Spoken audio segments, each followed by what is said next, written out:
Como siempre, comenzamos con una oración. Oh Reina mía, rosa mística de Guadalupe, rosa brillante que embellece el cielo como estrella de la mañana que anuncia la aurora de los nuevos tiempos. Madre corredentora, medianera y abogada, señora de todos los pueblos, dama blanca, reina de la paz y lirio blanco de la Trinidad Santa. Báñanos en tu río de luz admirable. Haznos espejo de tu corazón inmaculado y concédenos ser primicias del reino eucarístico de tu Hijo. Amén.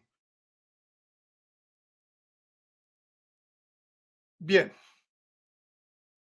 pasemos entonces ya de la época de Juan Pablo II, Baggio y todo aquello, y vamos a hablar un poco de primero Cardenal Ratzinger, después Benedicto XVI, cosas de distintos, cosas que también van haciendo ver un poco pues toda esta labor de la masonería eclesiástica en la Iglesia, pues que no se ciernen a un momento determinado de la historia ni a un papa concreto, sino que van constantemente, pues marcando, intentando poner palillos en la rueda, cosa que por otro lado es lógica, como dice en otro de los vídeos de YouTube el padre Charles Moore, diciendo, donde está el bien está el mal.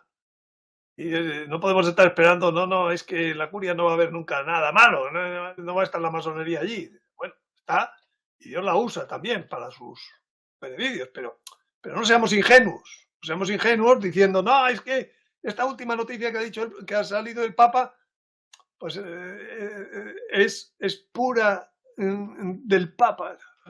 ¿Es del Papa o no es del Papa? O vaya usted a saber cómo se ha fraguado eso que nos venden, pues de la Pachamama o de lo que queramos. Pero no deberíamos pensar también. A ver, este es el Via Crucis que le encargó a redactar al cardenal Ratzinger el año 2005, pues una semana antes de morir, 10 días antes de morir Juan Pablo II. Y entonces en la meditación de la novena estación, Jesús cae por tercera vez. Esto es lo que escribió el cardenal Ratzinger en aquel momento. Fue muy comentado, muy llamativo, ¿verdad? Pero bueno, ahora lo vuelvo a traer igual que fue muy comentado en su momento, pues aquella homilía de Pablo VI, del humo de Satanás en la iglesia, etcétera. Bueno, pues aquí tenemos otra de esas cosas que fueron muy comentadas, escritas por quien era cardenal Ratzinger y le faltaba un mes para ser papa. Dice, pero ¿no deberíamos pensar también en lo que debe sufrir Cristo en su propia iglesia? ¿En cuántas veces se abusa del sacramento de su presencia? ¿Y en el vacío y maldad de corazón donde entra a menudo? O sea, está hablando del abuso de la Eucaristía. En la maldad del corazón donde entra a menudo, porque no se ha confesado, porque la está recibiendo mal. ¿Cuántas veces celebramos solo nosotros sin darnos cuenta de él? ¿Cuántas veces, yo diría, celebrar o acudir a misa sin enterarse, ¿no? ¿Cuántas veces se deforma y se abusa de su palabra? ¡Qué poca fe hay en muchas teorías! ¿Cuántas palabras vacías? Lo estaba diciendo quien llevaba ya 20 años de prefecto de la... Casi 30 años llevaba ya, de 25 por lo menos. De prefecto de la Congregación de la Fe. ¡Qué poca fe hay en muchas teorías! ¿Cuántas palabras vacías? ¿Cuánta suciedad en la Iglesia? Y entre los que por su sacerdocio deberían estar completamente entregados a él. Sorprendente, ¿no? Entre los que por su sacerdocio deberían estar. ¡Cuánta soberbia, cuánta autosuficiencia! ¡Qué poco respetamos el sacramento de la reconciliación, en el cual Él nos espera para levantarnos de nuestras caídas! También esto está presente en su pasión. La traición de los discípulos, la recepción indigna de su cuerpo y de su sangre, es ciertamente el mayor dolor del Redentor, el que le traspasa el corazón. No nos queda más que gritarle desde lo profundo del alma: Kyrie eleison, Señor, sálvanos. Y a continuación, la oración de esa misma novena estación. Señor, frecuentemente tu iglesia nos parece una barca a punto de hundirse, que hace aguas por todas partes. Y también en tu campo vemos más cizaña que trigo. Nos abruman su atuendo y su rostro tan sucios, pero los empañamos nosotros mismos. Nosotros, quienes te traicionamos, no obstante los gestos ampulosos y las palabras altisonantes. Ten piedad de tu iglesia. También en ella Adán, el hombre, cae una y otra vez. Al caer quedamos en tierra, y Satanás se alegra, porque espera que ya nunca podremos levantarnos. Espera que tú, siendo arrastrado en la caída de tu iglesia, quedes abatido para siempre. Pero tú te levantarás. Tú te has reincorporado, has resucitado y puedes levantarnos. Salva y santifica a tu iglesia. Sálvanos y santifícanos a todos. Bueno, un mes después es la misma persona, es el nuevo Papa. Y la homilía del comienzo del pontificado dijo, asistían 500.000 de personas, 141 delegaciones oficiales con 36 jefes de gobierno y un centenar de representantes de iglesias y comunidades cristianas de todo el mundo. Según la prensa, la homilía fue interrumpida más de 30 veces por los aplausos. Después de glosar la situación actual de la humanidad, el significado del ministerio petrino, del palio y del anillo del pescador, Benedicto XVI, al terminar su explicación sobre el simbolismo del palio de lana, dijo: queridos amigos, en este momento solo puedo decir, rogad por mí, para que aprenda a amar cada vez más al Señor. Rogad por mí, para que aprenda a querer cada vez más a su rebaño, a vosotros, a la Iglesia Santa, a cada uno de vosotros, tanto personal como comunitariamente. Rogad por mí, para que, por miedo, no huya ante los lobos. ¿Más claro? Roguemos unos por otros para que sea el Señor quien nos lleve. Y nosotros aprendamos a llevarnos unos a otros. Bueno, pues ya se ve que había estado muchos años en la curia y sabía que en la curia había muchos lobos. Con lo que hemos contado hoy ya se van viendo cosas, ¿no?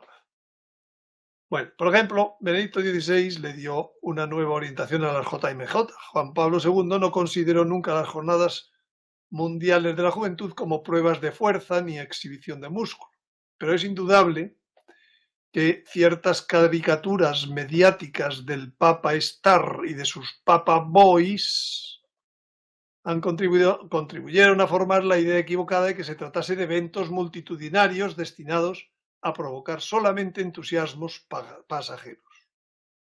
Benedicto XVI ha sido elegido Papa en una época diversa, la de la secularización.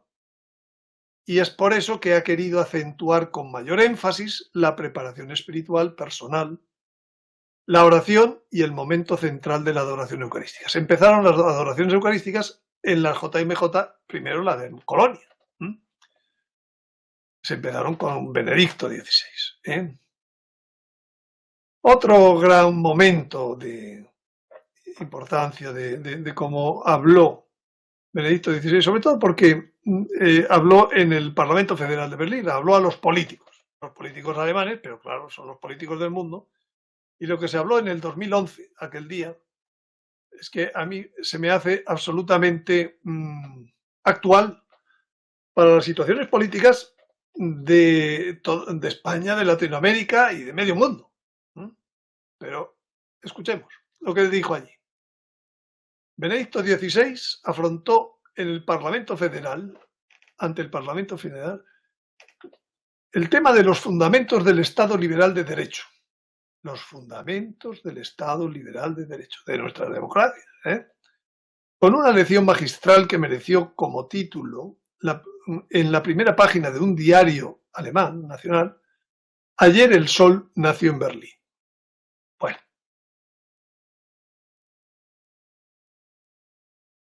tras recordar en su patria, en su propia Alemania, la catástrofe mundial que significó el nazismo, dijo de cara al futuro de la recuperada democracia liberal. Lo estaba diciendo en Alemania, pero no para Alemania exclusivamente.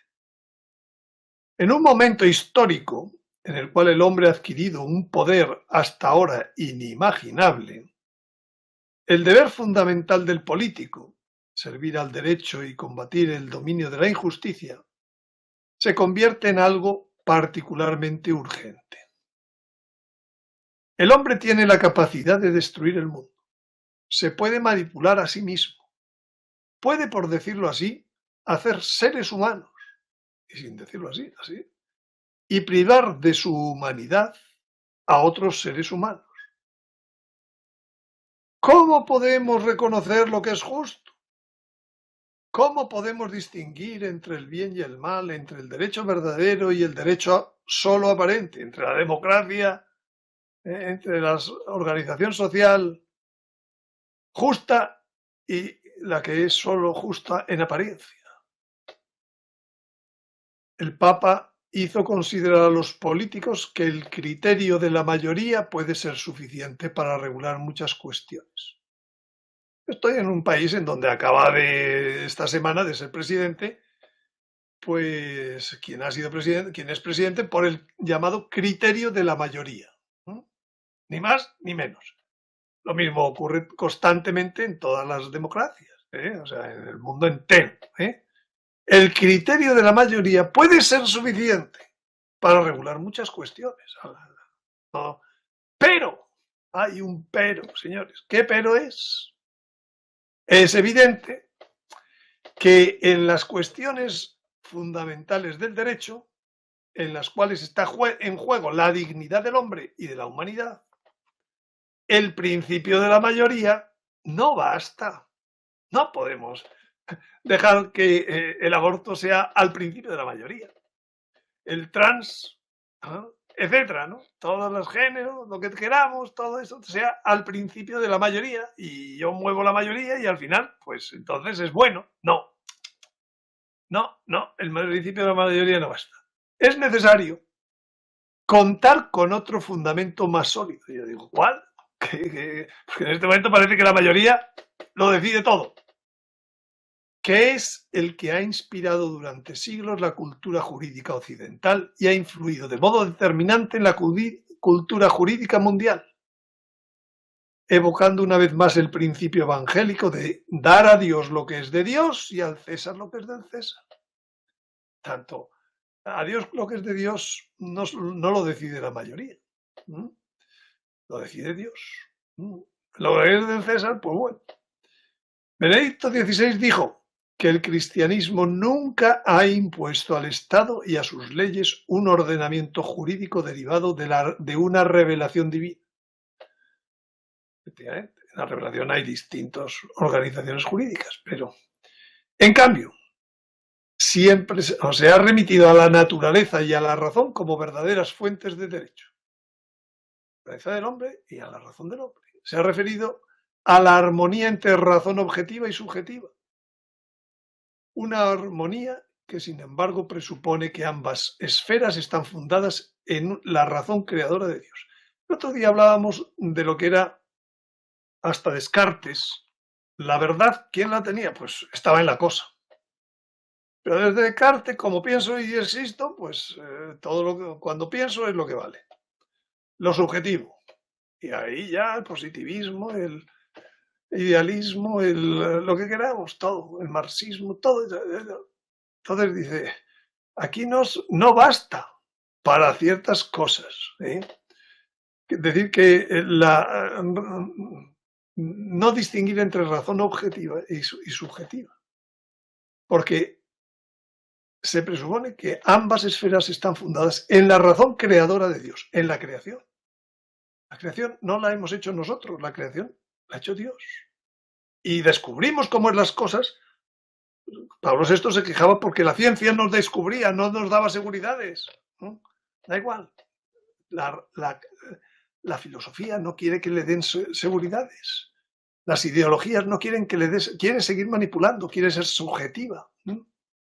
Dice, el encuentro entre la cultura judeocristiana y la clásica grecorromana, entre derecho y filosofía, inició el camino que llevó a través de la Edad Media cristiana al desarrollo jurídico de la Ilustración, hasta la Declaración Universal de los Derechos Humanos, que hoy ya se pone en cuestión, lógicamente, ya de la ONU, después de la catástrofe humanitaria de la Segunda Guerra Mundial. Sin embargo, Benedicto XVI lamentó que en el último medio siglo se ha producido un cambio dramático de la situación. La idea del derecho natural, basado en la particular dignidad de la naturaleza humana, se considera hoy una doctrina católica más bien singular. La base de esa opinión reductiva es una concepción puramente positivista de la naturaleza y de la razón. Volvemos a lo de siempre, a lo que Descartes dijo y todos aplaudieron y siguen aplaudiendo. Al final de esta denuncia de insuficiencia racional de la cultura positivista imperante, el Papa volvió a resaltar la necesidad de valorar y respetar la realidad de la naturaleza y de la creación. No, es que ahora yo no soy hombre, que soy mujer. No, es que yo ahora otros 33 géneros. No, es que ahora el matrimonio ya, pues no, que eso, las familias, hay 27 tipos de familias. En el momento en que eso se mete en el criterio de la mayoría, todo va a pique. Hay que valorar y respetar la realidad de la naturaleza y de la creación. La importancia de la ecología, dijo, hoy es indiscutible. Debemos escuchar el lenguaje de la naturaleza y responder a él coherentemente. Y añadió, con un tono mixto de admonición y profecía. También el hombre posee una naturaleza que él debe respetar y que no puede manejar a su antojo. El hombre no es solamente una libertad que él se crea por sí solo. El hombre no se crea a sí mismo. Es espíritu y voluntad, pero también naturaleza. Y su voluntad es justa cuando él respeta la naturaleza, la escucha y cuando se acepta como lo que es y admite que no se ha creado a sí mismo. No, señores, la creación la ha hecho otro. Y así, y solo de esta manera, se realiza la verdadera libertad humana.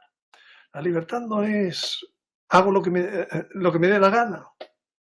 La libertad es lo mismo que la verdad. No está, la verdad no está en mí, está en sí misma la verdad.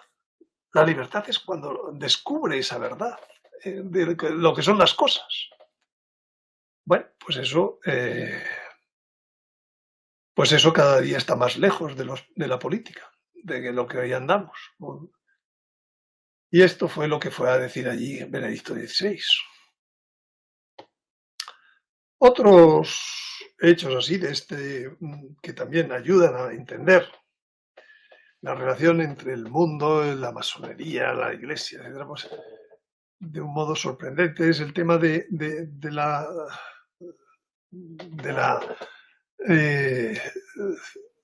Sociedad Sacerdotal de San Pío X, de Febre, que es un tema que viene desde Juan Pablo II. La Fraternidad Sacerdotal de San Pío X calificó el encuentro de Asís como un acto de sincretismo religioso y en carta escrita a 8 cardenales lamentaba el escándalo producido entre los fieles por la iniciativa sin precedentes que consideraba un ataque a los fundamentos de la Iglesia, la primera reunión de Asís. Pocos meses más tarde, al cumplir 82 años de edad y viendo próxima su muerte, creo que esto fue en el 88, Lefebvre anunció que para asegurar su sucesión pensaba ordenar obispos a algunos sacerdotes de la fraternidad. Juan Pablo II se alarmó, lógicamente, y temía que, como el cardenal Ratzinger, que se llegara a formalizar el cisma. El Papa envió a Econ, ¿a quién? Al cardenal Eduard Gagnon, otra vez, para una visita canónica, al que no le había querido hacer caso la primera vez, ¿no? Que concluyó en marzo del 88, sí, fue en marzo. Se acordó celebrar un encuentro de diálogo y de estudio con el propósito de llegar a una solución del problema por su doble dimensión doctrinal y canónica. Doctrinal porque se ponían en solfa el Vaticano II, y canónica porque se quería, pues eso, pasar ya a ordenar sus propios obispos. Bueno, en las reuniones participaron el cardenal Ratzinger, además de Gagnon, otros dos superiores, 88, hemos dicho antes que Gagnon estaba también de relator del proceso de beatificación de San José María, que fue en el 91, 92, perdón. Pues en estas reuniones participaron Gagnon, cardenal Ratzinger, otros dos superiores de la Congregación de la Doctrina de Fe y el arzobispo Lefebvre, acompañado por superiores de la Fraternidad. Comenzaron el 9 de abril del 88, se prolongaron durante un mes hasta que llegara un protocolo de acuerdo entre Monseñor Lefebvre y el cardenal Ratzinger, firmado por los dos el día 5 de mayo del 88. 5 de mayo del 88. Pues ese día lo firmaron. Pero a las pocas horas, Monseñor Lefebvre cambió radicalmente de opinión, retirando su firma del acuerdo, que era fruto de un largo diálogo, de un mes por lo menos, constructivo, y resolvía satisfactoriamente el problema fundacional y el sucesorio de la fraternidad. ¿Qué presiones pudo sufrir un anciano obispo de 83 años por parte de los más influyentes miembros de su fraternidad para amenazar a la Santa Sede con un acto gravemente delictuoso y cismático? Esto se lo dice el cardenal Herranz. ¿Qué presiones pudo sufrir? Pues luego veremos algo. El hecho cierto es que el 30 de junio, Lefebvre, sin mandato apostólico, confirió la ordenación episcopal a 4 presbíteros de su fraternidad, incurriendo así los 5 en la pena de excomunión late sententia establecida en el Código de Derecho Canónico. Sanción declarada por el Papa Juan Pablo II en carta apostólica en forma de motu propio, Ecclesia Dei Afflicta, el 2 de julio. O sea, esto lo hace el 30 de junio, el día 2, se encuentra que el Papa ya por escrito le dice que estás excomulgado. Tú y todos los que habéis estado en esto. Ese mismo acto jurídico, el Papa constituyó a la vez una comisión especial encargada de facilitar la plena comunión eclesial de los sacerdotes, diáconos, seminaristas y comunidades religiosas unidas a la fraternidad que desearan permanecer unidas al sucesor de Pedro en la Iglesia Católica, conservando sus tradiciones espirituales y litúrgicas. O sea, si allí había gente que decía, no, a mí no me excomulgues, pues tenían la forma de volver. Bueno, con Benedicto XVI, cuando cambia ya Juan Pablo II, pues Benedicto XVI se pregunta, ¿puede dejarnos totalmente indiferentes una comunidad en la cual hay 491 sacerdotes, 215 seminaristas, 6 seminarios, 88 escuelas, 2 institutos universitarios, 117 religiosos, 164 religiosas y millares de fieles? Benedicto XVI dispuso asociar la Comisión Ecclesia Dei a la Congregación de la Doctrina de la Fe para que fueran examinadas por una comisión mixta de estudio compuesta también por representantes de la Fraternidad de San Pío X. O sea, tenían que ser examinadas las cuestiones de la doctrina y de la disciplina. Al finalizar las 8 sesiones de estudio tenidas en octubre del 2009 y abril del 2011, el cardenal Levada, prefecto de la Congregación de la Doctrina de la Fe, entregó a Monseñor Felay para el examen y aceptación de la fraternidad dentro de un tiempo razonable, pero sin carácter de ultimátum, un preámbulo doctrinal. Y si estás de acuerdo con esto, pues nada, ya estamos en plena comunión y andando. 2009-2011. Al mismo tiempo, se proponían algunos elementos de una posible solución canónica para la fraternidad, incluida la posible elección en prelatura personal, qué curioso, con estatuto propio. En el preámbulo ese que le daban para que lo aceptaran después de las reuniones, 8 reuniones conjuntas durante un año, se exponían algunos principios doctrinales y criterios de interpretación de la doctrina católica. Todo esto que dice de que el Vaticano no, por aquello no es doctrinal, etcétera, del Vaticano II. Necesarios para garantizar la fidelidad al magisterio de la Iglesia. Criterios de interpretación. Principios doctrinales, criterios de interpretación. Llevaba aquello. Dejando al mismo tiempo la legítima discusión, a la legítima discusión el estudio y la explicación teológica de algunas expresiones o fórmulas presentes en los documentos del Concilio Vaticano II y del magisterio posterior. Oye, vamos a estudiar, vamos a ver si queremos decir lo mismo, vamos a ver lo que sea, tal. Una cosa son principios doctrinales y criterios de interpretación, y otra cosa ya es concretamente, vamos al Concilio Vaticano a ver si allí también nos aclaramos, ¿no? Durante los años sucesivos siguieron dentro de la fraternidad tomas de posición diversas sobre la respuesta que se debía o podía dar al preámbulo doctrinal. O sea, que no llegaron a ponerse nunca a decir, oye, pues sí, pues o de este modo, o mejórame esto y cámbiame aquello, no sé. No se llegó a eso. Estaba siempre mareando la perdiz. Hasta que llegó Francisco.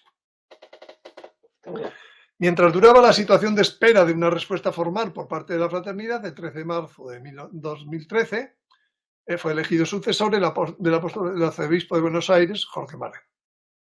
Como sabía que también yo había intervenido, el cardenal Herranz, que es el que escribe, había intervenido en el estudio del problema como secretario y después presidente del Consejo Pontificio de las Cuestiones Canónicas, el Papa, recién elegido, me hizo algunas preguntas sobre este tema aún sin resolver. Comprendí que no se opondría a que se reanudasen los coloquios con la fraternidad. Él mismo recibiría a Monseñor Felay si se lo pidiera. Pero en cualquier caso no consideraba útil ni necesario recurrir a la excomunión, que había hecho Juan Pablo II. Bueno, pues en otros momentos, y dice, bueno, estamos en otra posición, pues vamos a hablar, ¿no? Al fin y al cabo, comentó, los miembros de la fraternidad profesan su fe en todas las verdades del credo católico y desean permanecer dentro de la Iglesia. Bien. De hecho, en 2015, durante el año jubilar de la misericordia, el Papa Francisco autorizó a todos los sacerdotes de la fraternidad a confesar lícita y válidamente. Después, extendió esta facultad ministerial más allá del periodo jubilar, hasta nueva disposición. Que yo sepa, esta nueva disposición, no sé si continúa, pero creo que sí. Vamos, no he leído nada en contra. Con la misma actitud de benevolencia y en obsequio, sin duda, a la suprema ley de la salud de las almas, fue ampliada esta autorización a la administración del sacramento de la unción de los enfermos.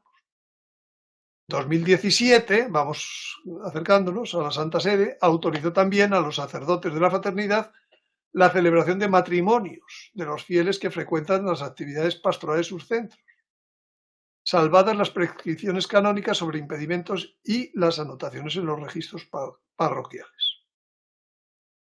Esta y las precedentes concesiones sobre la validez de los sacramentos han sido fruto de la paterna benevolencia del Papa Francisco, no efecto de las reanudadas esporádicas conversaciones sobre los conocidos temas teológicos controvertidos.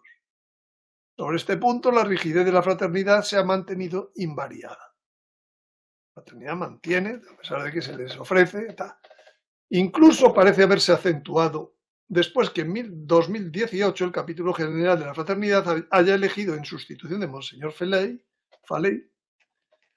al sacerdote italiano Don David Pagliarani.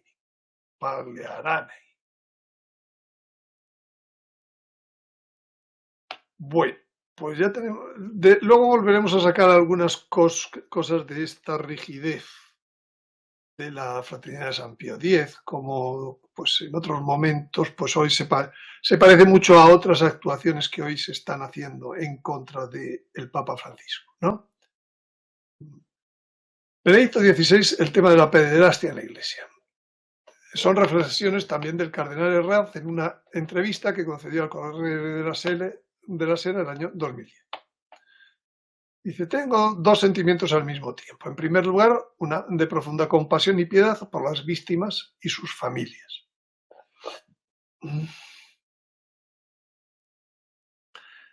que han sufrido inmensamente por los horribles crímenes fuertemente estigmatizados por Cristo.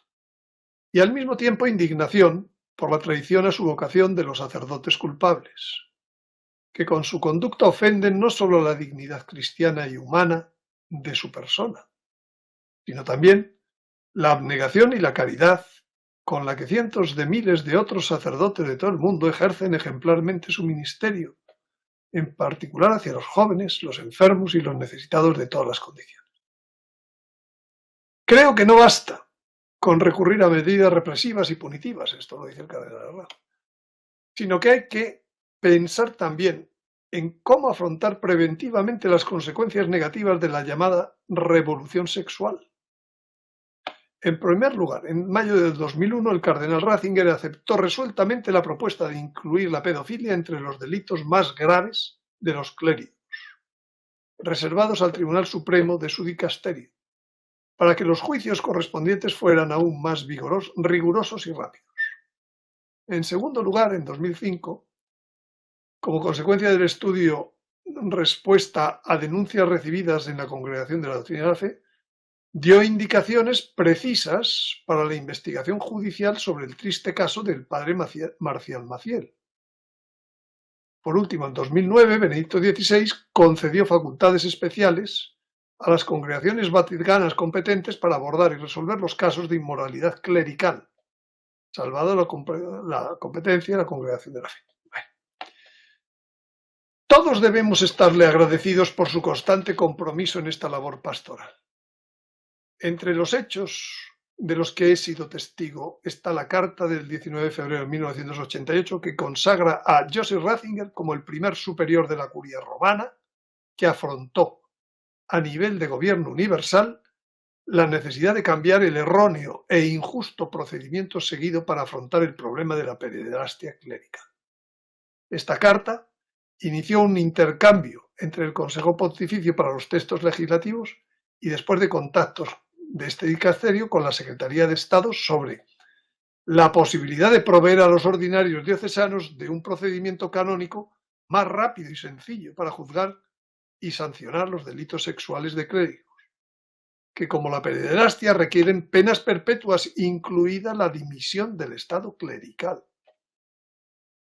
y sobre todo la debida asistencia espiritual y material a las víctimas. O sea, que todo el tratamiento contra la pederastia ya empezó en el 88 cuando era cardenal, luego siguió, como hemos visto, 2001, 2005 y finalmente pues el querer dejar legislación. Las propuestas aprobadas por el Papa para la Iglesia se refirieron a la edad de las víctimas de las pederastia, al aumento de los plazos de prescripción del delito, a las relaciones con las autoridades civiles y sobre todo a las normas de competencia y modalidad de procedimiento, judicial o administrativo, a nivel de las iglesias particulares y de la Santa Sede. La nueva legislación fue promulgada por el Papa Juan Pablo II con el motu propio Tutela de la Santidad de los Sacramentos el 30 de abril del 2001 y tenía unas normas relativas, una reglamentación firmada por el cardenal Joseph Ratzinger. Siempre ha estado él en eso. Como Papa, Benedicto XVI aprobó en 2010 la edición completa perfeccionada del reglamento sobre los delitos reservados a la Congregación de la Doctrina de la Fe, es decir, los delitos clericales más graves contra la fe, la santidad de los sacramentos y la moral de los clérigos. Habían pasado 22 años desde que Ratzinger planteó por primera vez en la Santa Sede la conveniencia de reconsiderar la normativa judicial, canónica y pastoral contra estos gravísimos delitos. Fue también Benedicto XVI el primer papa que quiso encontrar y escuchar a las víctimas de esos delitos en sus viajes pastorales. En su carta a la Iglesia en Irlanda, llegó a llamar traidores a los culpables y, entre otras medidas pastorales, incluyó una rigurosa inspección en diócesis y seminarios. Bueno, de nuevo, otro caso de filtraciones. No solo era cuando el Opus Dei quería ser prenatura. El llamado caso Batilix entre el 2012 y el 2013. Dice el cardenal Herranz. En el 31 de marzo del 2012 conocía por el cardenal Bertone, secretario de Estado, la noticia que con más detalles incluiría el Observatorio Romano el 26 de abril 2012. Falta menos de un año para que Benedicto XVI renuncie. Se trataba de una notificación de la Secretaría de Estado que había producido revuelos a horas antes entre los periodistas. Tras la reciente divulgación en la televisión, los periódicos y otros medios de comunicación de documentos cubiertos por el secreto oficial, o sea, ya se habían escapado otra vez, documentos cubiertos por el secreto oficial. El Santo Padre ha ordenado el establecimiento de una comisión de cardenales para una investigación que con autoridad arroje toda la luz sobre estos episodios. Su Santidad ha llevado a formar parte de esta comisión de cardenales a los eminentísimos, a Cardenal Herranz, era el presidente, más Tonco, más Salvatore de Giorgi. La comisión de cardenales se ha reunido el 24 de abril de este año para establecer el método y el calendario de los trabajos. Después de agradecer al Santo Padre esta prueba de confianza y pidiendo la ayuda del Espíritu Santo, nos reunimos para ponderar colegialmente cuánto nos comunicaba la Secretaría de Estado. Será tarea de la comisión, en la medida de lo humanamente posible, identificar a los responsables. En particular, la comisión tendrá plenos poderes para interrogar a las personas que considere oportuno, levantando acta, y podrá consultar documentos y utilizar las investigaciones ya realizadas y como dictámenes periciales o cualquier otra cosa que se estime necesaria. Todo ello con la más estricta confidencialidad y manteniendo las actas secretas. Pero, atención, una vez finalizados sus trabajos, la comisión presentará los resultados a través de esta Secretaría de Estado al Santo Padre, quien tendrá la plena y suprema potestad de decidir al respecto. Esto de presentar a través de la Secretaría de Estado suena a aquello de Villot, queriendo escuchar lo que decía Gañón a Pablo VI, ¿no? Siempre está la misma historia, siempre la misma historia, se repite. Secretaría de Estado, además. En la primera audiencia concedida por Benedicto XVI a la comisión, a los tres cardenales estos, nos conmovió por la sencillez de trato y la confianza. Confirmó, curiosamente, que solo a él sería informado directamente de la marcha y resultados del trabajo a través de su secretario personal, Monseñor George Gansway. Curioso, otra vez exactamente lo mismo. O sea, aquí el Papa tiene que ser el que decida, no, váyase usted de la Secretaría de Estado, déjeme que tengo yo que hablar en directo con la comisión esta, ¿no? Esta aclaración disipó las dudas que nos había producido en la carta la citada frase. Una vez finalizados los trabajos, la comisión presentará sus resultados a través de la Secretaría de Estado al Santo Padre. Ya les había mosqueado a los de la comisión, al cardenal Herranz y a otros. A ninguno de los tres nos había parecido correcta la expresión a través de la Secretaría de Estado. Que es recurrente la cosa, es recurrente. Lo importante que es la experiencia, los años, para gobernar al final, para gobernar hasta la Iglesia, ¿no? Las reuniones para interrogar testigos o para ponderar colegialmente las declaraciones y reflexionar sobre su contenido en vista de la posterior información al Papa fueron numerosas y no siempre en la sede asignada. La sede estaba en el ala occidental de la primera planta del Palacio Apostólico y justamente en su armónica junto a la Basílica Sepulcro de San Pedro. Era sede amplia y suficiente para las reuniones e interrogatorios, pero la condición personal de algunos interrogados aconsejó recibir sus declaraciones en otros lugares, lógico, menos significativos y más discretos, incluso al margen del estricto perímetro vaticano, elemental, querido Watson. Para identificar, no puedes, para investigar no puedes estar allí a la vista de todos. Donde, pues, Benedicto XVI, cuando entró al pontificado, lo primero que le pidió a Merkel fue que los servicios secretos alemanes hicieran una limpia de los apartamentos pontificios, de todo lo que podría ser para escuchar al Papa. Y le dijeron, bueno, pero tendrá usted que vivir una semana fuera del apartamento pontificio. Y en una semana pudieron hacer una limpia. Pero ya se ve que con los años, pues otras cosas, seguían sin confiar mucho en lo que se podía oír allí o no se podía oír, ¿no? En cuanto al lugar de las reuniones con el Santo Padre, fueron todas, excepto una en Castel Gandolfo y la última en la Segunda Logia, sesiones de información en las habitaciones personales del Papa, las que habían sido limpiadas. El llamado apartamento pontificio de la tercera planta del ala oriental del palacio. El protocolo de los encuentros era: sonado el timbre de la puerta de ingreso al apartamento bajo la mirada atenta del permanente guardia suizo, nos abría el secretario personal de Benedicto XVI, Monseñor Ganswein. Atravesado el vestíbulo, éramos introducidos a una gran sala con dos amplios ventanales abiertos hacia la plaza de San Pedro y a la vecina colina del Gianicolo. Esta sala de la tercera planta corresponde exactamente a la famosa biblioteca privada situada en la planta inferior, segunda logia. Es ahí donde el Papa recibía oficialmente en audiencia a los jefes de Estado superiores de la curia romana. Allí en donde había más seguridad, pues allí. El trabajo de la comisión duró 8 meses y concluyó con la emotiva audiencia pública con el Santo Padre el 25 de febrero de 2013, ya presentada su renuncia al pontificado, quedaban 3 días.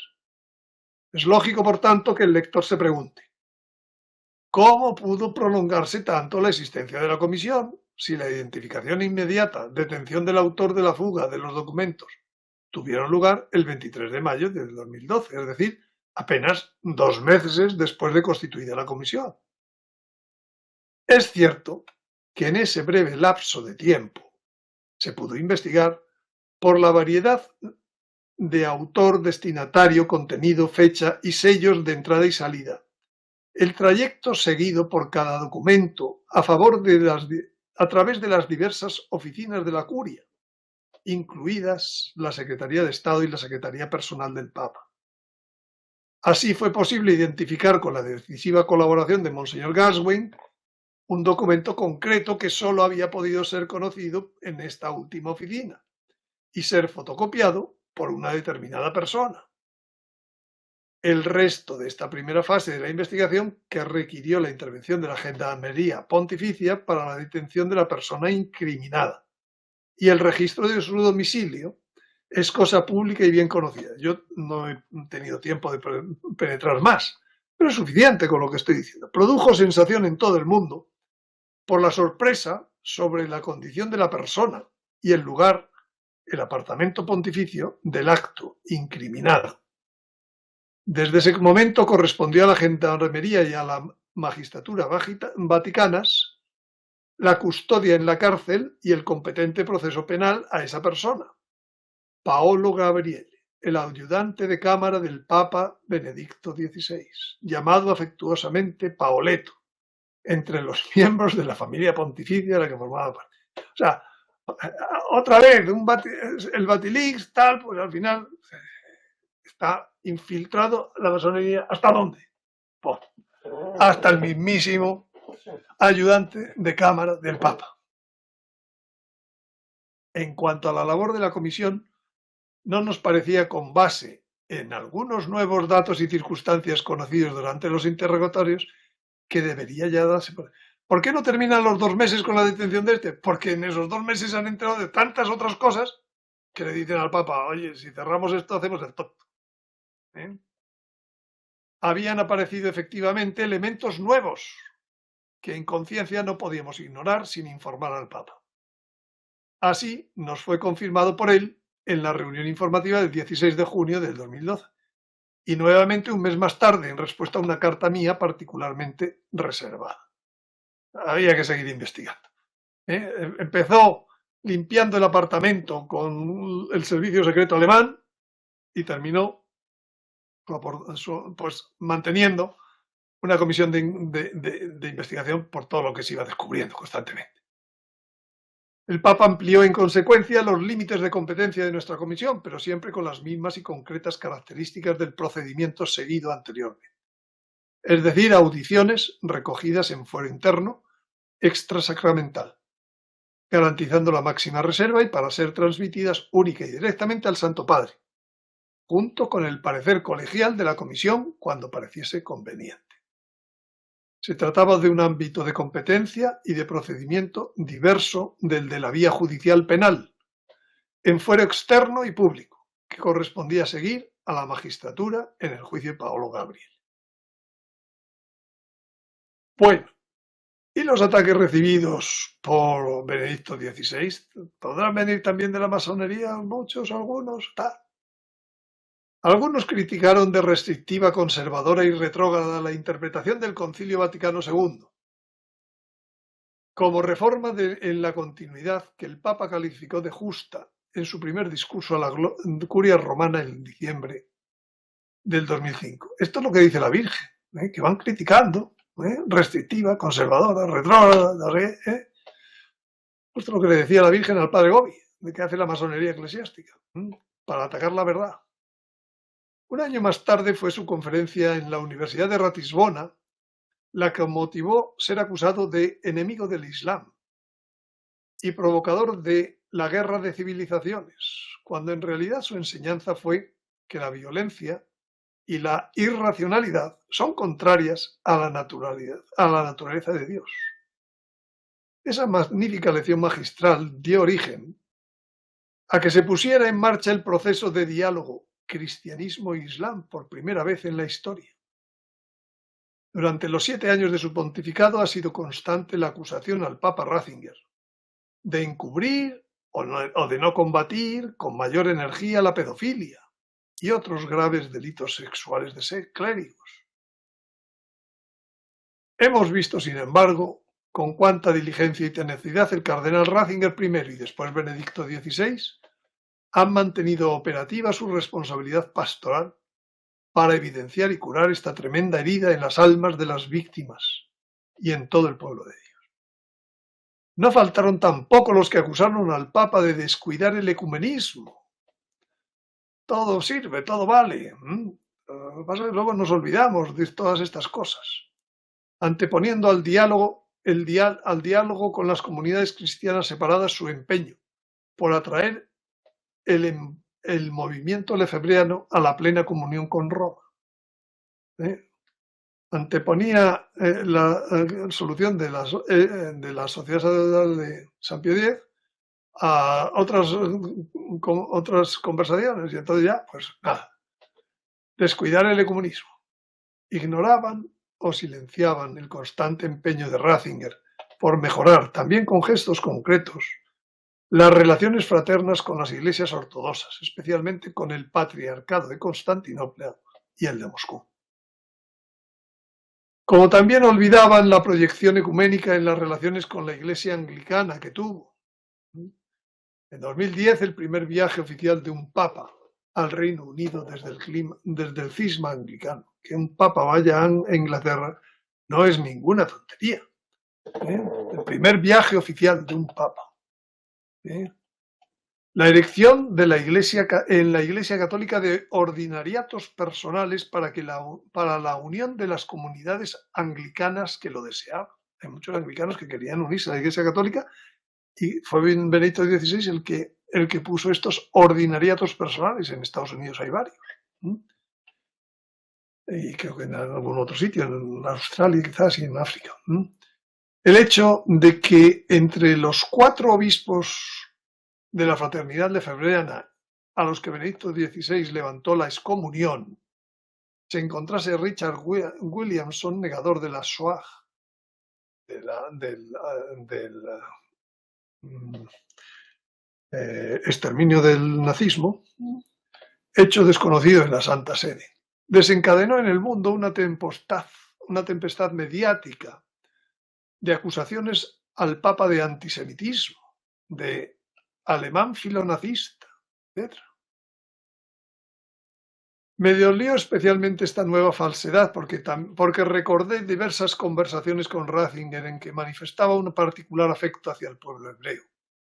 En una de ellas me habló de su trato personal con dos rabinos a los que estimaba mucho: el gran rabino de Jerusalén, al que me dijo haber invitado a una sesión de la Comisión Teológica Internacional, y al gran erudito hebreo Jacob Neusner, con el que el autor entabla en el primer volumen de Jesús de Nazaret, de esa trilogía, un hermoso diálogo a propósito de la admiración de Neusner por Jesús y de su actitud ante el sermón de la montaña. Y sobre su dimisión, dice el cardenal Herranz, la dimisión. Llevo más de medio siglo trabajando en el Vaticano. Efectivamente, empezó en el año 60. Trabajé en el Vaticano, por tanto, lleva 60 años trabajando de algún modo, aunque esté jubilado, pero ya se ve que le meten en comisiones, le meten de cosas, ¿no? Y puedo decir que admiro a muchos de mis colegas por su capacidad de entrega, de sacrificio. Habrá ovejas negras, no digo que no, como en todas las familias, pero es el gobierno menos corrupto y probablemente el más transparente que hay. Bueno, lo dice quien ha trabajado ahí dentro 60 años, nada menos. Más que cualquier organización internacional o cualquier gobierno civil. Sigo mucho la prensa, no soy una anacoreta, y veo que lo que pasa en el mundo. Pienso que el gobierno de la Iglesia, con todos sus defectos, es el menos corrupto y es ejemplar en tantísimos aspectos. Esto nos deja otra forma de ver, porque llevamos todas las cosas, toda esta sesión viendo cosas tremendas, pues también hay que oír la otra campana, ¿no? Y es necesario. En una entrevista que le hicieron al cardenal Herranz en Vida Nueva, le preguntaron: usted forma parte de la comisión cardenalicia encargada de investigar el caso Batilix. ¿Cree que las filtraciones han influido en la renuncia de Benedicto XVI? Responde: no estoy dentro de la conciencia del Papa, pero puedo suponer que no ha tomado esta decisión para huir de las responsabilidades de gobierno. Se ve incapaz de sostener el timón de la barca de Pedro con la suficiente fortaleza y pide ser sustituido por otra persona. El Papa no está apegado al poder. Esto es algo que en el terreno civil y en la vida política ocurre muy pocas veces. El Papa ha demostrado que ama más a la Iglesia que a sí mismo. Benedicto XVI ha querido afirmar personal y rotundamente en una entrevista a El Corriere della Sera el año 21, meses antes de morir, año y medio antes de morir. El Corriere della Sera, un diario de primer nivel. Ha sido una decisión difícil. La he tomado con plena conciencia y creo que he hecho lo correcto. Algunos de mis amigos, un poco fanáticos, están todavía enfadados y no han querido aceptar mi decisión. Pienso en las diversas teorías conspirativas que han surgido a continuación. Hay quien dice que ha sido por culpa del escándalo Batilix. Hay quien dice que ha sido por un complot del Lobby Gay. Otros dicen que se ha debido al caso del teólogo conservador lefebvreano Richard Williamson, el que decía que no había los campos de exterminio, nazis. No quieren creer en una decisión tomada conscientemente, pero yo tengo la conciencia en paz.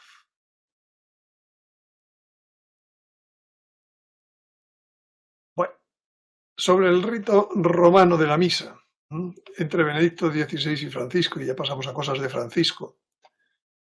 Con este motu propio, Summorum Pontificum, en 2007 Benedicto XVI estableció que además del misal romano promulgado por Pablo VI, expresión ordinaria de la ley de oración de la Iglesia Católica, también se admitía como expresión extraordinaria del mismo rito romano la celebración con el misal promulgado por San Pío V y nuevamente en 1962 por San Juan XXIII antes del Concilio Vaticano II.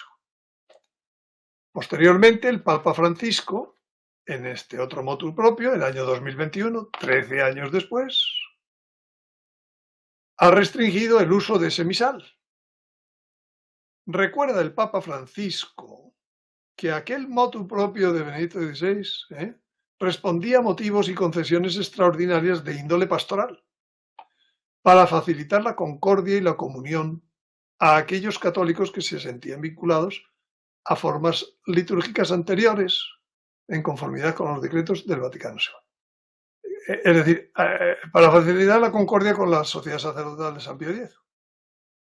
Sin embargo, después de una amplia consulta a los obispos realizada por la Congregación para la Doctrina de la Fe en el 2020, ya digo 13 años después, para evaluar la aplicación de aquel motu propio, se ha visto que las razones pastorales de ese motu propio no subsisten, no facilitan la concordia y la comunión.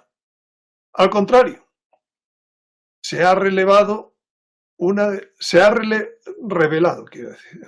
deriva ideológica de algunos de los defensores de la misa de San Pío V, la misa en latín, que promovía más la división en la Iglesia que la unidad en la fe y en la comunión. O sea y es verdad, o sea, la gente que ves que habitualmente solo trabaja esta, pues acentúa más la división en la Iglesia que la unidad en la fe y en la comunión. No digo que deba ser de un modo o de otro, pero si era por razones pastorales, ellos mismos se han encargado de acabar con las razones pastorales, con esas rigideces doctrinales, etcétera, que han tenido.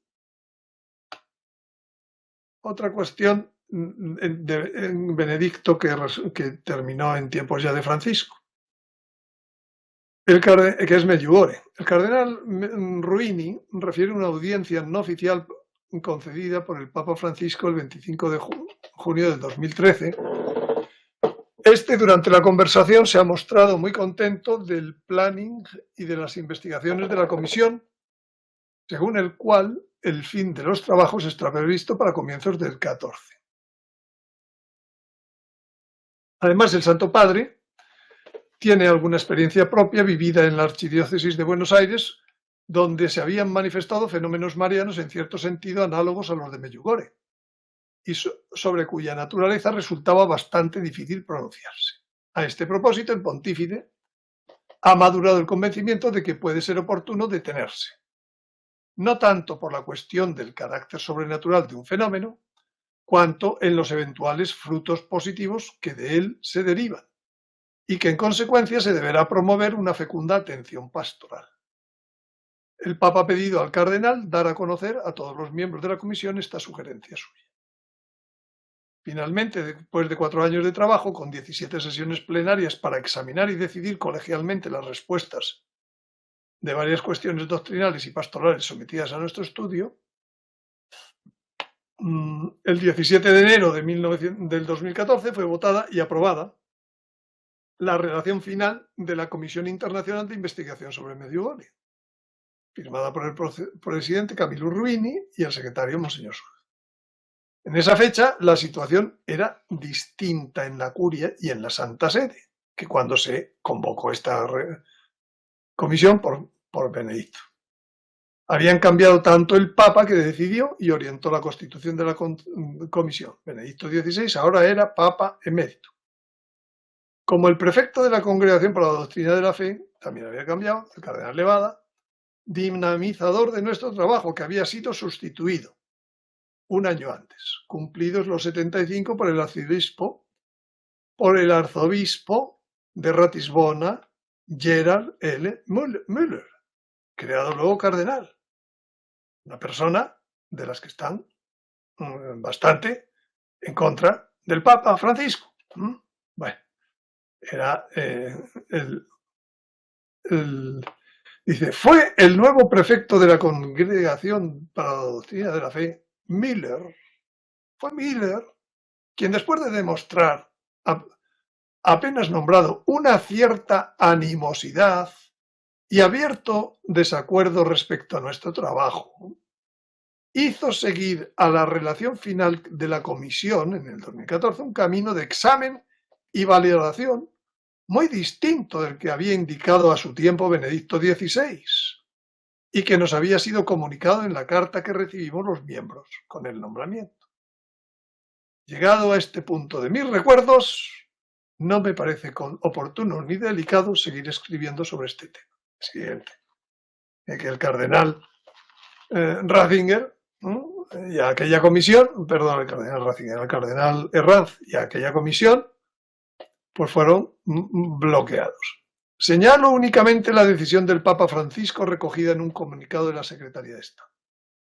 Con fecha 11 de febrero del 2017, el Santo Padre ha encargado a Monseñor Henryk Horsfeld, obispo de Varsovia, Praga, Polonia, ir a Medjugorje como enviado especial de la Santa Sede. Ya se acabó aquella comisión, hay un enviado especial. Con la misión tiene como objetivo obtener un conocimiento más profundo de la situación pastoral. Ya lo sobrenatural ya no está en presente. Desde que entra Müller, que se lo mete a Francisco. Y sobre todo de las exigencias de los fieles que llegan en peregrinación y con base a ellas sugerir eventuales iniciativas pastorales para el futuro. Tendrá, por tanto, un carácter exclusivamente pastoral la misión de este obispo que va de visitador. Salto, por tanto, los 5 años transcurridos desde ese nombramiento. Me limito a recoger la siguiente noticia aparecida en el 2021 en el Dicasterio para la Comunicación. Con motivo del fallecimiento del primero, el Santo Padre nombró al arzobispo Ardo Cavalli con el mismo cargo y las mismas funciones. Ya no es Müller, ya no fue, ahora es otro y tal. Bueno, ¿qué va a pasar con aquí? Hay distintas tensiones y los cambios hay que... Bueno, sobre Francisco, ya para terminar un poco tantas cosas, algunos rasgos que transmiten pues estos libros que he leído, rasgos personales, especialmente el del señor el cardenal Herranz. Dice, oración que Francisco me entregó en una de las primeras audiencias. Una oración a San José, un glorioso patriarca San José, cuyo poder sabe hacer posibles las cosas imposibles. Venid en mi auxilio en estos momentos de angustia y dificultad. Tomad bajo vuestra protección las situaciones tan serias y difíciles que os encomiendo, a fin de que tengan una feliz solución. Así que ha estado escuchando Francisco toda la charla, ¿eh? Mi bien amado Padre, toda mi confianza está puesta en vos. Que no se diga que os he invocado en vano, y puesto que vos podéis todo ante Jesús y María, mostradnos que vuestra bondad es tan grande como vuestro poder. Amén. Dice, en una de mis visitas a Casa Santa Marta, el año 16, el Papa me enseñó la mesa del despacho junto al dormitorio donde conserva una pequeña imagen de San José dormido, bajo la que coloca sobrecitos y notas con peticiones suyas o de otros, y me permitió besar la imagen. Bueno, esto es una carta personal que le manda Francisco a el cardenal Herranz, año 2017. Es de Navidad, respuesta a la carta que le manda con unos dulces el cardenal Herranz. Querido hermano, muchas gracias por sus dulces augurios de Navidad. Que el Señor le retribuya la delicadeza, también yo le deseo una santa y feliz Navidad. Usted habla de juventud y de la necesidad de ir a la raíz. Efectivamente, eso era lo que decía, algo de lo que decía la carta de Herranz, pero lo importante es cómo el Papa va a retomar eso. Dice, es verdad, hablando de juventud y de la necesidad de ir a la raíz. Dice, como ayuda a encontrar la raíz, me inspiran 2 textos bíblicos. Joel 3:1 y la presentación de Jesús en el templo. En ambos textos dice, es el diálogo entre los jóvenes y los ancianos. Debemos fomentarlo mucho. Curioso. Dice, por favor, no se olvide de rezar de mí, que Jesús lo bendiga en la Virgen Santa. Fraternalmente, Francisco. Pero, ¿cuál es la cita de Joel 3:1? Porque el diálogo entre ancianos y jóvenes, pues en la presentación está muy claro, ¿no? Pero en Joel 3:1, ¿qué es? La cita de Joel 3:1 es esta.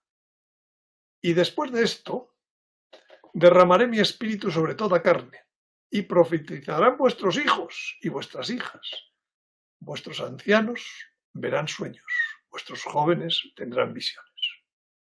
Muy interesante, que esto es lo que, como ayuda a encontrar la raíz. Usted habla de juventud y de la necesidad de ir a la raíz. Pues lo pone, se le contesta, en vuestros profetizaré sobre toda carne, vuestros hijos y vuestras hijas verán visiones, etc. Muy interesante para saber las cosas personales del Papa Francisco. Uno de los ataques más importantes que ha sufrido, pues Francisco, es del exnuncio Vigano. El 26 de agosto de 2018, el manifiesto del exnuncio en Estados Unidos de 5 años, de 2011 al 16, Carlo María Vigano, pedía la dimisión de Francisco, nada menos. No era un manifiesto cualquiera. Le acusaba, entre otras consideraciones, contra su ministerio de haber protegido al ex cardenal Theodore McCarrick, culpable de múltiples abusos de menores y de jóvenes. Cuando su actuación había sido justo la contraria.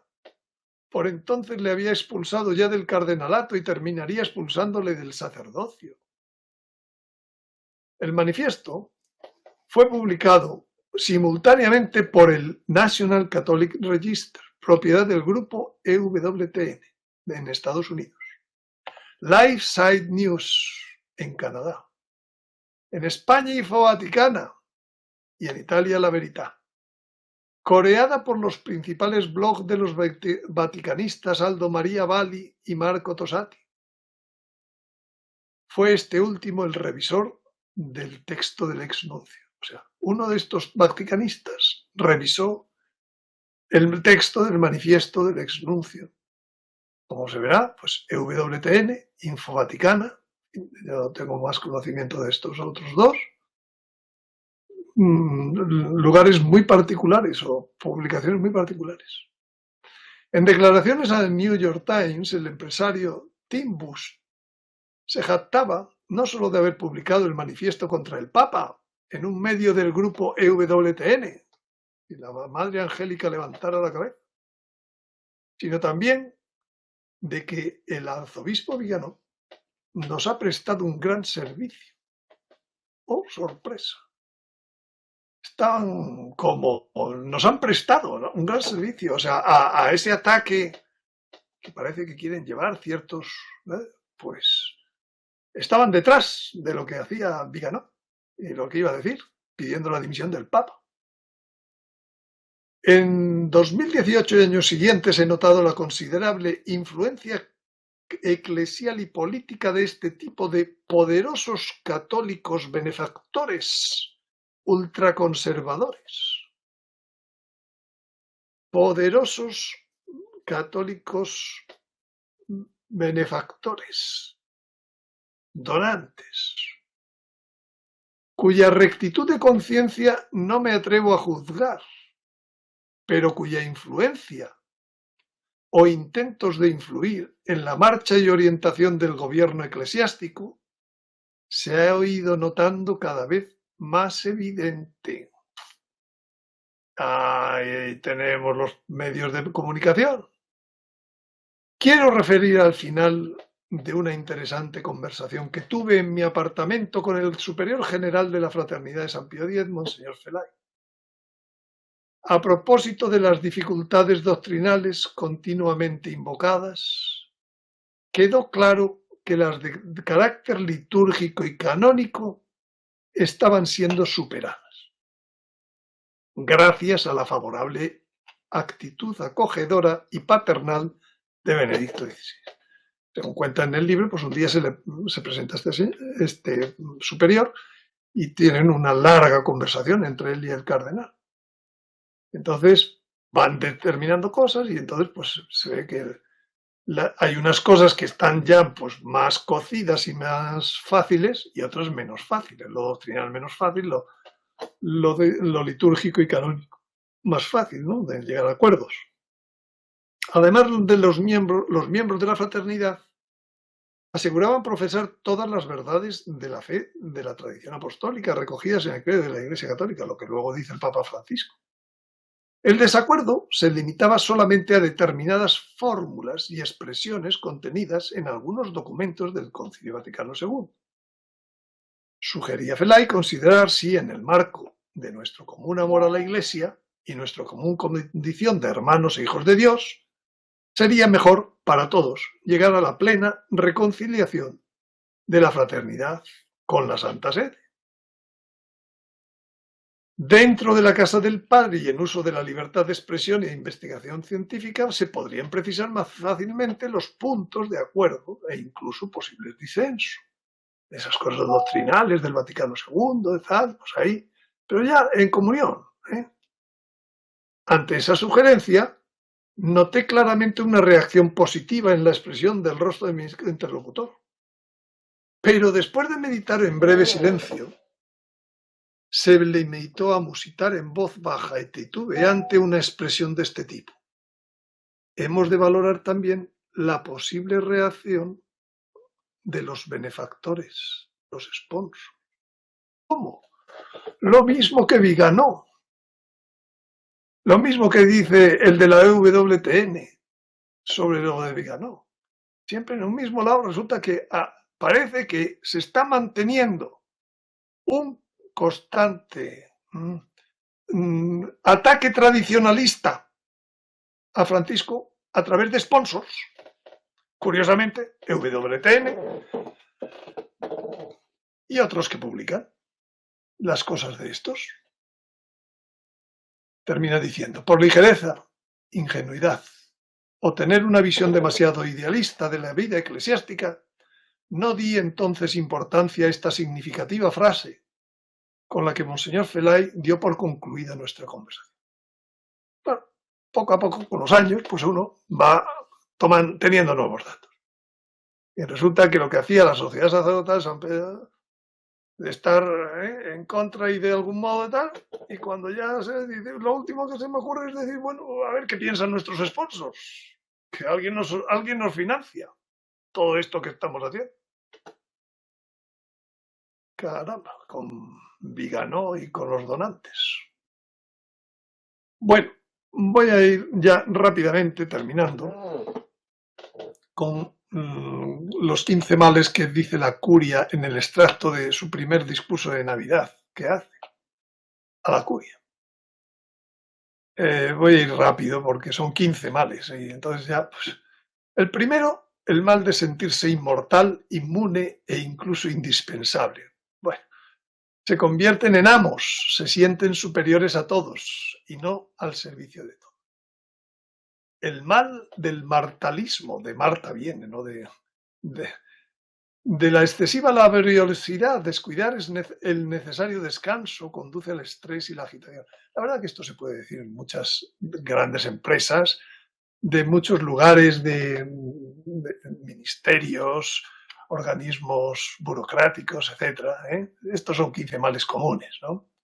El mal de la petrificación mental y espiritual, es decir, de aquellos que tienen un corazón de piedra, son duros de cerviz, son máquinas de legajo.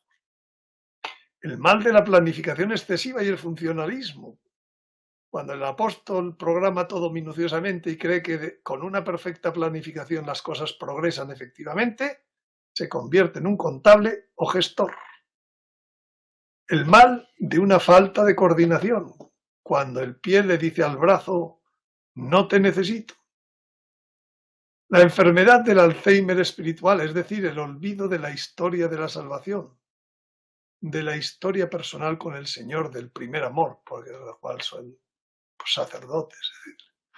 El mal de la rivalidad y la vanagloria, es cuando en apariencia el color de los atuendos, la apariencia, el color de los atuendos, las insignias de honor, se convierten en el objetivo principal de la vida. El mal de la esquizofrenia existencial, la enfermedad de quien tiene una doble vida, fruto de la hipocresía típica de los mediocres y del progresivo vacío espiritual. El mal de la cháchara, de la murmuración y del cotilleo. Hermanos, guardémonos del terrorismo de las habladurías. El mal de divinizar a los jefes, la enfermedad de quienes cortejan a los superiores, esperando obtener su benevolencia. Son personas que viven al servicio pensando solo en lo que pueden conseguir y no en lo que deben dar. El mal de la indiferencia hacia los demás. Piensa solo en sí mismo y pierde la sinceridad y el calor de las relaciones humanas. Por celos o pillería, se alegra de la caída del otro en vez de levantarlo y animarlo. El mal de la cara fúnebre. Lo que tiene Francisco. Francisco es muy párroco, tiene expresiones que llegan, ¿no? Es decir, de las personas rudas y sombrías, que creen que, para ser serias, es preciso untarse la cara de melancolía, de severidad y tratar a los otros, especialmente a los que considera inferiores, con rigidez, dureza y arrogancia.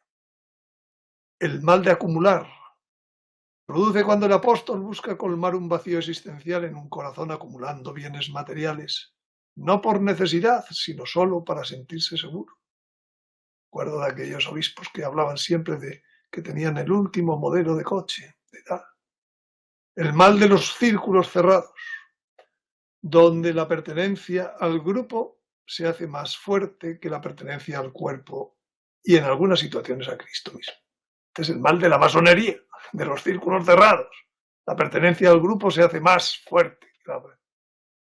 El mal de la ganancia mundana y del exhibicionismo, cuando el apóstol transforma su servicio en poder y su poder en mercancía para obtener beneficios mundanos o más poder.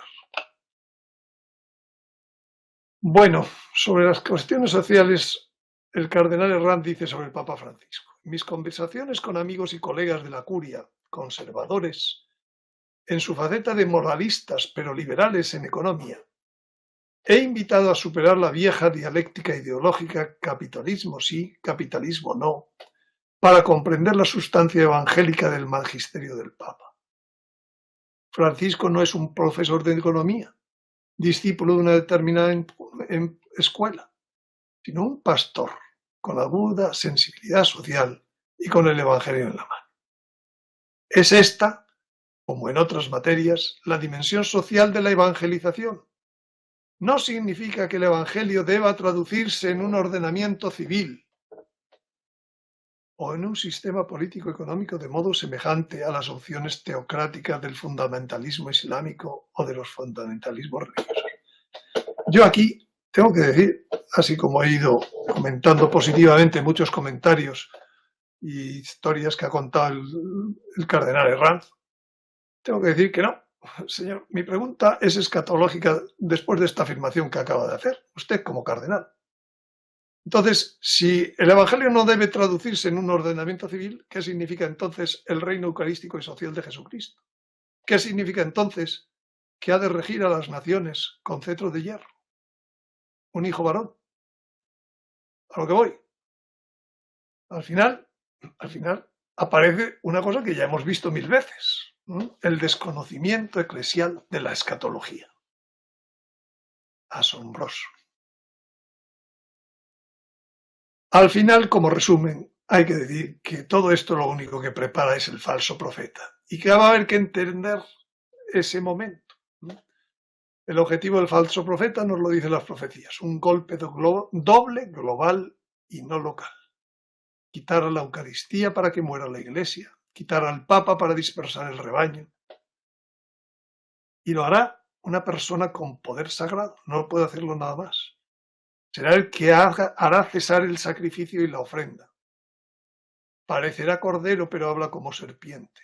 Trabaja en estrecha unión con el anticristo. Ese es el falso profeta y hará grandes señales, principalmente dos, que ejecuta delante de la bestia. Hará bajar fuego del cielo a la tierra delante de los hombres. dice a los moradores de la tierra que hagan una imagen en honor de la bestia, que tiene una herida de espada y que ha revivido. Le fue dado infundir espíritu en la imagen de la bestia para que hablase la imagen e hiciese morir a cuantos no se postrasen ante la imagen de la bestia. Esto último tiene unas connotaciones muy anti-eucarísticas, muy parecidas a la Eucaristía, pero al revés. Consigue que la tierra y sus moradores adoren al anticristo. Muy bien, pues hago esta extensión para mostrar las fuentes consultadas, algunas de ellas, el libro del padre Charles Moore, los dos libros del cardenal Herranz, que cubren 6 papas, 60 años, y el libro de Los secretos de Carlos Wojtyła de Antonio Socci. Hay otras fuentes que están a la espera, como son los libros de Joaquín Navarro Val, la historia de los papas del siglo XX, algunas biografías de Juan Pablo II, de distintas personas, la mafia de San Galen, hoy no nos ha dado tiempo de hablar de ello, el libro de la persona que vivió con 40 años con Pío XII también y otros libros de biografías diversos. Para terminar con una oración, como siempre, hazme, Señor, un pequeño guadalupano, espejo terso como nuestra Madre de la voluntad del Padre Creador, la sabiduría del Hijo Redentor y el amor del Espíritu Santo Santificador. Pequeña casita sagrada que albergue la hostia viva, que por la humanidad constantemente se ofrece con María y José por una eternidad. Amén. Muy bien, pues muchas gracias por su atención y les espero en la próxima sesión de preguntas y respuestas el día 9 y de la siguiente sesión, creo que es el día 23 de diciembre, de la serie de sucesos básicos de los últimos tiempos. Muchas gracias.